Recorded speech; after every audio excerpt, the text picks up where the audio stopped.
So here is a multiple choice question you might come across. It says to describe the hybridization of cyanide ion in terms of hybrid orbitals, bond angles, and sigma and pi bonds. So we're going to start by doing a Lewis structure.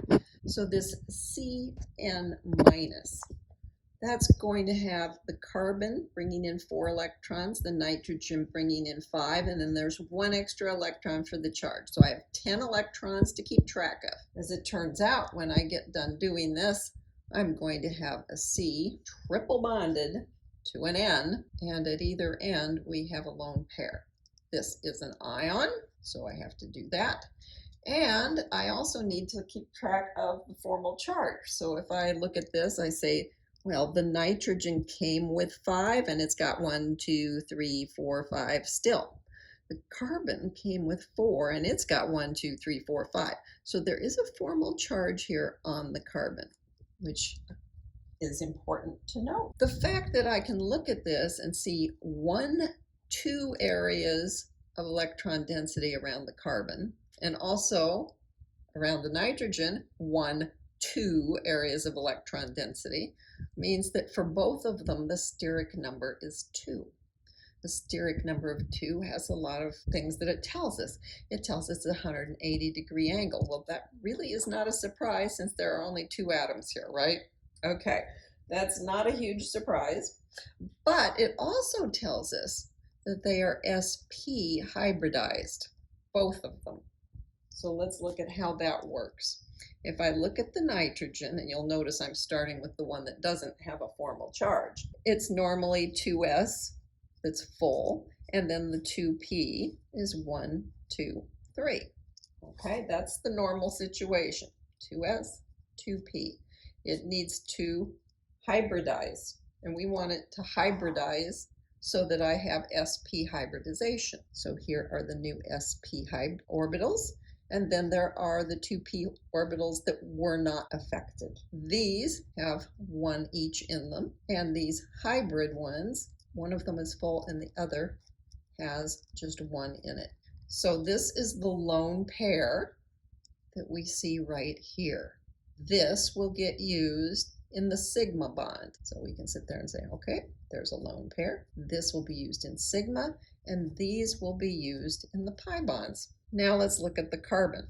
The carbon normally, 2s is full, and then the 2p has 1, 2 in it. That's the normal situation. However, this had a formal charge. 1 more in here from the formal charge, because otherwise it wouldn't make any sense for that. And again, though, I want sp hybridized, right?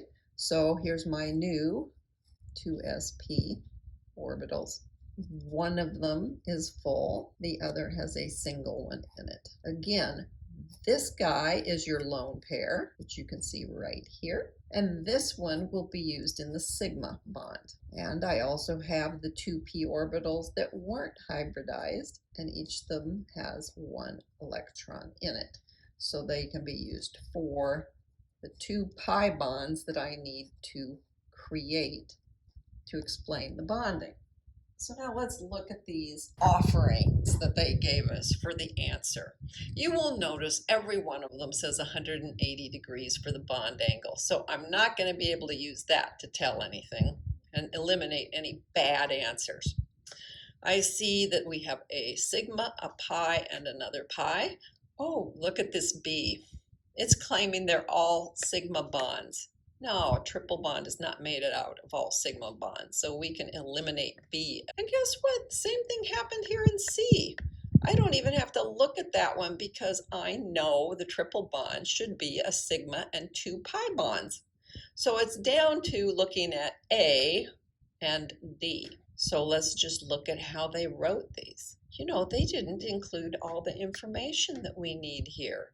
They did not mention that it was level 2 in any of these. They acted like these were all exactly the same, that they were all from the hybridization. No, they weren't all from hybridization. We just got through saying that. It's got to be A. A has to be the answer because I need to describe the sigma bond as being between the carbon and the nitrogen And this is the one that is dependent on the bonding. So it's going to be a 2sp, and so is the nitrogen a 2sp. But the pi bonds, there are two of them. Again, they're between carbon and nitrogen, but they're from these areas that didn't get hybridized. So they should only be mentioning the 2p. So this should be a 2p, and this should be a 2p. Same thing here, a 2p and a 2p. And the other thing that should be mentioned is that we're going to include the directions. Two of them should agree and be an X, and the other two should agree and be a Y. And you can see that they did that up here in A. They have the X's agreeing and the Y's agreeing. So that takes care of this problem.